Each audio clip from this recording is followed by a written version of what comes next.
جی ہاں داد، میں چاہتی ہوں تم اپنی زندگی ویسی بھرپور جیو جیسی زندگی پر تمہاری ماں کا بھی حق تھا، جو اسے نہ مل سکی۔ میں تمہیں بستے دیکھ کر شاید اس کا غم بھول جاؤں۔ عرفہ نے بے اختیار ان کے گلے میں باہیں ڈال دی۔ میں نے کیا کہا تھا؟ مزید کوئی دکھی بات نہیں کرنی؟ ہاں بھول گئی تھی۔ اچھا چلو اپنے بارے میں بتاؤ، بچپن کہاں گزارا اور کیسا وقت تھا؟ ماں باپ کی کبھی کھوج نہیں لگائی کہ کون ہے کہاں ہے؟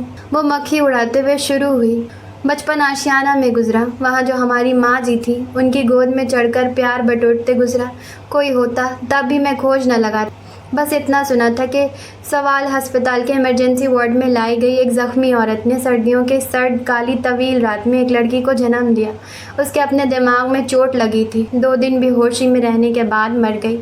ہسپتال والوں نے 3 دن لاش سرد خانے میں رکھ کر ٹی وی اور اخبار میں اشتہار دیا، کوئی والی وارث نہ آیا، بچی آشیانے کے حوالے کر دی گئی، عورت کو لاوارث لکھ کر دفن کر دیا گیا، کہانی ختم۔ نانی نے اس کو بھیج کر پیشانی چومی، جبکہ جہان داد دم بخود بیٹھا اس کی شکل ہی دیکھتا رہ گیا، جس پر اس قدر سکون تھا کہ جیسے وہ خود اپنی نہیں کسی ٹی وی ڈرامے کی کہانی سنا رہی ہو۔ کیا یہ لڑکی اصلی ہے یا کسی اور سیارے کی بھٹکی ہوئی مخلوق؟ اور اگر اصلی ہے تو کیا سوچ کر میری زندگی میں آئی ہے کہ میں اس کی قبولیت کی سن دوں گا؟ کافی دیر ادھر ادھر کی باتوں کے دوران نانی نے اپنے لیے وہیں ایک چارپائی بچھوائی، کیونکہ ان کو بیڈ پر نیند نہ آتی تھی۔ عرفہ بھی ایک دفعہ اوپر کا چکر لگا کر لباس تبدیل کر آئی، اپنے وائٹ بیگی شرٹ کے ساتھ سرخ پٹیالہ شلوار پہنی، سرخ سکارف گلے میں ڈالا۔ وہ واپس اندر آئی ہی تھی کہ وہ جو اپنا سرہانہ سیٹ کر کے لیٹنے لگا تھا چونک کر مڑا۔ تم واپس ادھر کدھر آ رہی ہو؟ زیادہ تھانے دار نہ بنو، اگر نانی ادھر سو رہی ہیں تو میں نے بھی ادھر ہی سونا ہے۔ دوسری صورت میں نانی اٹھیں چلے میرے ساتھ دوسرے کمرے میں سوتے ہیں۔ وہ بھنا ہی گیا۔ او بی بی، یہ میری ماں کی ماں ہے، تم کس سلسلے میں حق جتا رہی ہو؟ اگر یہ تمہاری ماں کی ماں ہے تو یاد رکھو یہ میری مرحومہ ساس کی ماں بھی ہے۔ کون سی ساس؟ کیسی ساس؟ چلو اب شودے لوگوں کی طرح پھر یاد کرواؤ مجھے کہ میں سائن کر چکی ہوں۔ جی درست یاد ہے آپ کو۔ وہ اس کی اگلی بات سنے بغیر ہی وہیں اس کے سرہانے پر دھڑلے سے سر رکھ کر لیٹ گئی، ساتھ ہی مشورہ دیا، تم بیڈ کی دوسری جانب سو جاؤ، نہیں تو وہ صوفہ موجود ہے۔ نانی کی مداخلت نے مسئلہ حل کیا، چونکہ وہ ان کو فی الحال بتا کر کوئی نیا موضوع چھیڑنا نہیں چاہتا تھا، اس لیے دوسری جانب چلا گیا۔ نائٹ بلب کی روشنی میں نانی کی آواز گونجتی جو پرانے قصے کی کہانیاں سنا رہی تھی۔ کہیں رات کے 2-3 بجے جا کر وہ لوگ سوئے ہوں گے۔ اس کا ذہن ابھی پوری طرح سے غنودگی میں نہیں گیا تھا جب اپنے بالوں میں ایک ہاتھ کی نرماہٹ محسوس ہوئی، ساتھ ہی کان کے قریب سرگوشی ہوئی۔ مانتے ہو پھر میں نے سچ کہا تھا نا؟ کیا؟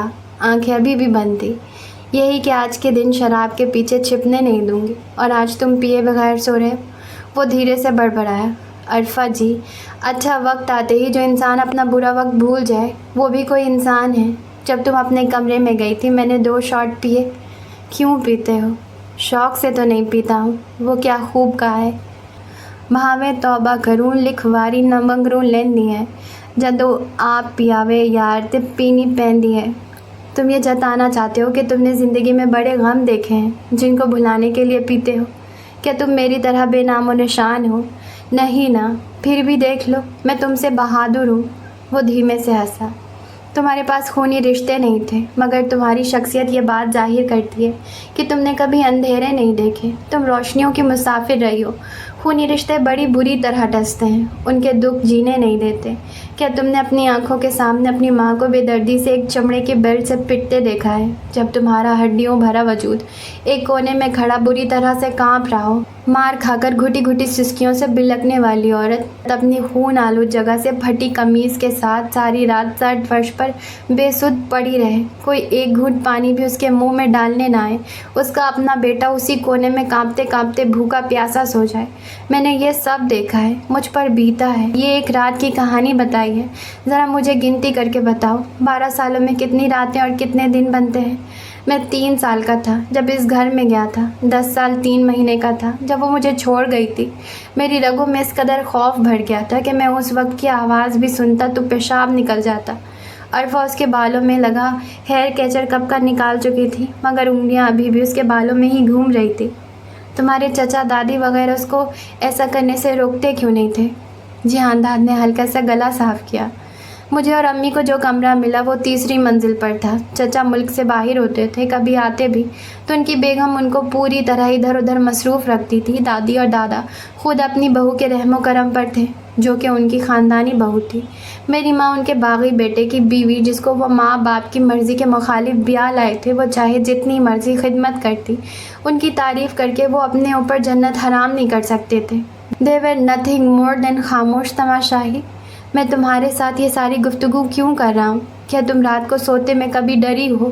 عرفہ کی انگلی نے اندھیرے میں آنکھیں موندے لیٹے اس انسان کی آنکھیں سے نکلنے والے قطرے کو اپنی انگلیوں سے چن لیا، جس پر اس نے اذیت سے اپنی آنکھیں زور سے مینچ لی، جبکہ عرفہ سرگوشی میں صرف اتنا بولی، نہیں، میں پہلے بہت زیادہ ڈرتا تھا۔ 15 سال کا تھا جب ایک دن چچا اچانک میرے کمرے میں آئے۔ میں نہا کر آیا تھا، جسم پر ٹراؤزر تھا۔ وہ اندر آئے اور میری کمر پر نظر پڑتے ہی بڑے شوق میں جائزہ لیتے ہوئے سوال و جواب کرنے لگے۔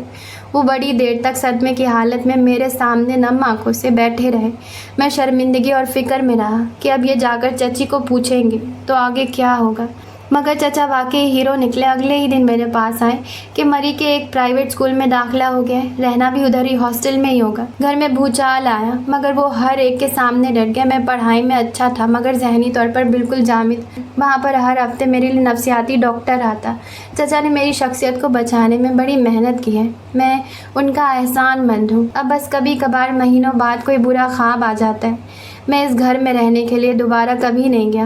تعلیم مکمل کرنے کے بعد بھی بڑا عرصہ وہاں کے ہاسٹلز میں رہا۔ چچا نے ہی یہ گھر بنوا کر ادھر رہنے کا بولا۔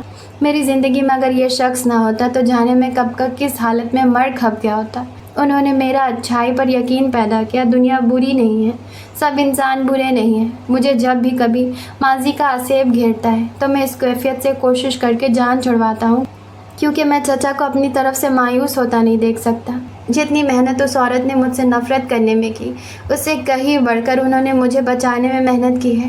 پر پھر بھی کیا کروں؟ رات کو سسکیوں کی آواز جب کانوں میں گونجتی ہے تو دل چاہتا ہے خود سے غافل ہو جاؤں، کوئی مجھ سے میری سماعت چھین لے تاکہ کوئی آواز مجھ تک پہنچ نہ سکے۔ نانی کے خراٹے اس بات کی تصدیق کر رہے تھے کہ وہ نیند کی گاڑی پر سوار ہو چکی تھی۔ اس بات کا فائدہ اٹھا کر میں تمہیں ایک بات سمجھانا بلکہ باور کروانا چاہتا ہوں۔ عرفہ ہیڈ بورڈ سے ٹیک لگا کر بیٹھی بڑے غور سے اس کی بات سن رہی تھی۔ ایک بات پہلے کلیئر کر دوں، میں تمہاری بہادری، تمہاری دو ٹوک شخصیت سے متاثر ہوا ہوں۔ تم بلا شبہ ایک بہادر لڑکی ہو۔ مجھے یقین ہے کہ تم اگر ہمیشہ ایسی ہی سچی رہی تو زندگی میں بہت آگے تو شاید نہ جاؤ، پر دین و دنیا میں کامیاب ضرور ہوگی۔ میں تمہارے برعکس ہوں۔ تمہیں اسی عورت نے استعمال کرنا چاہا، تم نے الٹا اس کو استعمال کر لیا۔ وہ تو تپی بیٹھی ہوگی، تم نے اس سے بدلہ لے لیا۔ مجھے دیکھو، میں اتنا بزدل ہوں کہ اپنی ماں کا بدلہ لینا تو دور، میں اس کو آج تک یہ نہیں جتا سکا کہ ظالم عورت، مجھے تمہارا کیا ہر ظلم یاد ہے۔ میں اگر چاہتا تو اس کی بیٹی سے شادی کر کے بڑی آسانی سے اپنا بدلہ لے سکتا تھا، اس کی بیٹی پر تیل پھینک کر اپنے دل کی آنکھ ٹھنڈی کر لیتا، مگر میں ایسا نہیں کر سکا، نہ ہی کر سکتا ہوں۔ اس کی ایک وجہ یہ ہے کہ مجھے میرے باپ جیسے چچا کا لحاظ ہے، دوسری وجہ مجھے لگتا ہے کہ کہیں لاشعور میں آج بھی اپنی چچی سے ڈرتا ہوں۔ میں نے کبھی اس کی آنکھوں میں دیکھ کر بات نہیں کی۔ تو میں اپنے دل کی بات اس لیے بتا رہا ہوں تاکہ تم یہ جان سکو کہ جس کو سونا سمجھ کر تم اس کی جانب لپکی ہو، وہ سونا نہیں، صرف پتھر ہے۔ میرا سب سے قریبی رشتہ میری ماں تھی، میں ان کے کسی کام نہ آ سکا۔ عرفہ، میں ان کے کسی کام نہ آ سکا، ان کی کوئی پریشانی نہ دور کر سکا۔ مجھے یہ دکھ رلاتا ہے کہ میں تب اتنا چھوٹا کیوں تھا، اتنا کمزور کیوں تھا، کیوں نہ میں ان کو ظلم سے بچا سکا۔ اور اگر اللہ نے ان کو زندگی میں اتنا کم وقت دیا تھا تو مجھے کیوں اتنی لمبی زندگی دی؟ دیکھو عرفہ، انسان کو تجربے سے سیکھنا چاہیے، یوں ہی جانور جیسے دیوار میں سر نہیں مارنا چاہیے، اس سے سوائے اپنا سر پھٹنے کے اور کچھ حاصل نہیں ہوتا۔ تم یہاں سے چلی جاؤ۔ جو انسان خود اپنے لیے نہیں جی سکے وہ کسی اور کی ذمہ داری کیا اٹھائے گا؟ طلاق کے پیپرز پر ابھی صرف تمہارے سائن ہوئے ہیں، کل تک میں بھی کر دوں گا، کیونکہ یہ تعلق کسی فائدے کا نہیں، تم وقت کے ساتھ پچھتاؤ گی، اسی لیے بہتر ہے کہ سفر شروع ہی نہ کیا جائے۔ تھوڑی دیر تک خاموشی چھائی رہی۔ جی ہاں دان، کیا تمہیں ایمان مفصل یاد ہے؟ وہ سوال کا مقصد نہ سمجھ سکا، مگر ہاں میں جواب دیا تو وہ بولی، اس کے ترجمہ پر کبھی غور کیا ہے؟ وہ دھیرے سے بولا، ہاں اسکول میں پڑھایا جاتا تھا۔ میں نے پڑھنے کا نہیں پوچھا، یہ پوچھا ہے کہ تم نے ترجمہ پر غور کیا ہے۔ نہیں، بس پڑھا ہے اور زبانی یاد بھی ہے۔ پھر تمہیں یہ بھی یاد ہوگا کہ اس میں اللہ نے تم سے حلف لیا ہے، میں ایمان لایا اللہ پر، اس کے فرشتوں پر اور اس کی کتابوں پر اور اس کے رسولوں پر اور قیامت کے دن پر، اور اس پر کہ اچھی اور بری تقدیر صرف اللہ کی طرف سے ہے، اور موت کے بعد زندگی پر۔ یہ حلف تم نے اپنی زندگی میں بے شمار مرتبہ لیا ہوگا، بہت دفعہ اپنے ایمان کا اعلان کیا ہوگا، پر کیا تمہارے دل میں اس پر یقین بھی ہے؟ وہ اپنی جگہ اٹھ کر بیٹھ گیا، بیڈ سے پیر لٹکا کر سلیپرز پہنے اور بولا، باہر آؤ۔ اتنا کہہ کر کمرے سے نکل گیا، وہ بھی ننگے پاؤں ہی، بس اسکارف اوڑھ کر اس کے پیچھے نکل آئی، جو کہ سیدھا کچن میں جا کر کیٹل میں پانی ڈال رہا تھا۔ وہ بھی آ کر وہیں میز کی ایک کرسی کھینچ کر بیٹھ گئی۔ وہ پانی بھر کر کیٹل کو اسٹینڈ پر لگانے کے بعد بٹن آن کرتا ہوا اس کی جانب مڑا۔ اب بولو، کیا پوچھ رہی تھی؟ اگر کافی یا چائے بنانے لگے ہو تو میرا مشورہ ہے کافی بنا لو، میرے لیے بھی بنا لینا، اور ساتھ میں کچھ میٹھا ہو جائے تو سونے پہ سہاگا ہوگا۔ اگر تم نے ہاتھ دھو لیا، وہ رنگ دکھاؤ تو ذرا۔ فوراً اپنی بات ادھوری چھوڑ کر کرسی سے اتر کر اس کے قریب آ کر ہاتھ دیکھا، جس پر عرفہ کا نام گہرے نارنجی رنگ میں چمک رہا تھا۔ ہائے، کتنا پیارا رنگ آیا ہے، مگر میرے ہاتھ پر زیادہ گہرا رنگ آیا ہے۔ جہان داد نے اپنا ہاتھ کھینچ لیا اور سخت لہجے میں بولا، تم ہو کیا بلا؟ 2 منٹ پہلے کوئی سوال پوچھ رہی تھی، درمیان میں ہی تھی میٹھے کی یاد ستانے لگی، وہ بھی ادھر چھوڑ کر مہندی نظر آ گئی۔ ایک وقت میں ایک طرف فوکس نہیں رہ سکتی، اگلا بندہ بیچارہ گھوم جائے۔ عرفہ پر کوئی اثر نہ ہوا، الٹا بولی، اچھا اب زیادہ ڈرامے نہ کرو، تمہارے دل کی حالت مہندی کے رنگ سے شو ہو گئی ہے۔ اب اس بیتوکی بات کا کیا مطلب ہوا؟ اس نے کپ 2 کپ نکال کر کاؤنٹر پر بیٹھے، آرام سے، کیا کپ توڑو گے؟ اور یہ کوئی بیتوکی بات نہیں ہے، ساری دنیا میں مشہور ہے، جتنا گہرا رنگ ہو اتنی زیادہ محبت ہوتی ہے۔ کس کی محبت؟ ارے بھائی، میاں بیوی کی، اور کس کی؟ جیسے میری مہندی کا رنگ گہرا آیا ہے، اس کا مطلب ہے تم مجھ سے بڑی محبت کرتے ہو۔ وہ بے اختیار ہنسنے لگا۔ جہالت کی بھی کوئی حد ہے۔ وہ کیٹل، کپ، چینی، کافی اور 1 چمچ لے کر اس کے بالکل سامنے والی کرسی سنبھال گیا۔ جو بات اندر کر رہی تھی وہ کیا تھا؟ عرفہ نے اپنے لیے تھوڑا پانی اور چینی ڈالنے کے بعد آدھا چمچ کافی ڈالی اور پھینٹنے لگی۔ ہاں، وہ میں تمہارے ایمان کا درجہ جاننا چاہ رہی تھی۔ مجھے ایک سوال بڑا تنگ کرتا ہے، جب میں اپنے ارد گرد لوگوں کو اپنی زندگی میں ناخوش دیکھتی ہوں، غمگین دیکھتی ہوں، جو کہ اپنی آخرت کے لیے دکھی نہیں ہوتے، بلکہ ہر غم اور شکوے کا تعلق زندگی سے ہوتا ہے، مثلاً ادھوری خواہشات، مال و دولت کی کمی، حالات، دنیا کے جنجال میں سرخرو ہونے کی فکریں۔ کسی کی شادی میں وہی جوڑا پہننا پڑ گیا جو پہلے کسی اور فنکشن میں پہنا تھا، کسی نے خوبصورتی کی تعریف نہیں کی، کسی کو یہ غم ہے کہ میرے دوست نے اپنے بیٹے کی سالگرہ اتنی دھوم دھام سے کی تھی اور میں ایک کیک بھی نہ لا سکی، تو میرا دل بڑا پریشان ہوتا ہے۔ جہان داد، میں یہ نہیں کہہ رہی کہ جو تمہارے غم ہیں وہ غم نہیں ہیں، میں تمہیں اپنی مثال دیتی ہوں۔ میرے لیے بڑے ہونا کوئی آسان نہیں تھا۔ ہمیشہ اسکول کالج میں جس کو بھی میرے بارے میں پتہ چلا، اس نے بڑی عجیب نظروں سے مجھے سر تا پا پڑھا۔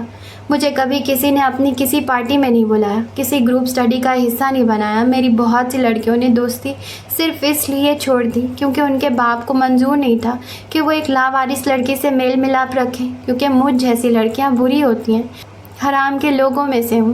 تم اگر میری باتوں سے انکار کرو گے تو اس کا صاف مطلب ہوگا کہ تم اپنے ہی معاشرے سے نا واقف ہو یا جان بوجھ کر انکاری ہو، پر مجھے اس سب پر کبھی دکھ نہیں ہوا۔ جانتے ہو کیوں؟ کیونکہ اللہ نے مجھے جہاں بہت کچھ نہیں دیا، وہاں میرے دل میں ایک چھوٹی سی روشنی بھر دی ہوئی ہے، یقین کی روشنی۔ مجھے یہ احساس بخشا ہوا ہے کہ دیکھو، لوگ تم سے نفرت کریں، حقارت سے منہ موڑیں، مایوس نہ ہونا، یہ ہمیشہ یاد رکھنا کہ میں ہر چیز سے واقف ہوں۔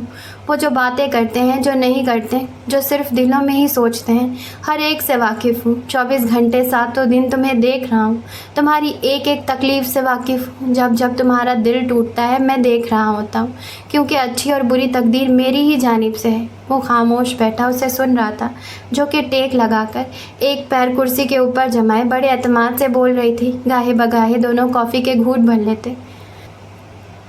تمہیں یہ دکھ ہے نا جہان داد کہ تم اپنی امی کے پاس ہوتے ہوئے بھی ان کے لیے کچھ نہ کر سکے۔ تمہاری صفاق چچی ان کو مارتی تھی۔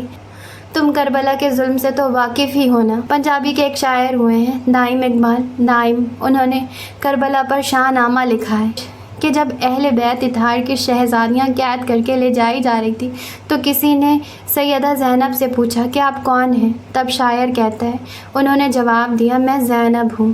تو پوچھنے والا بولا زینب تو یعقوب کی بیٹی کا نام تھا۔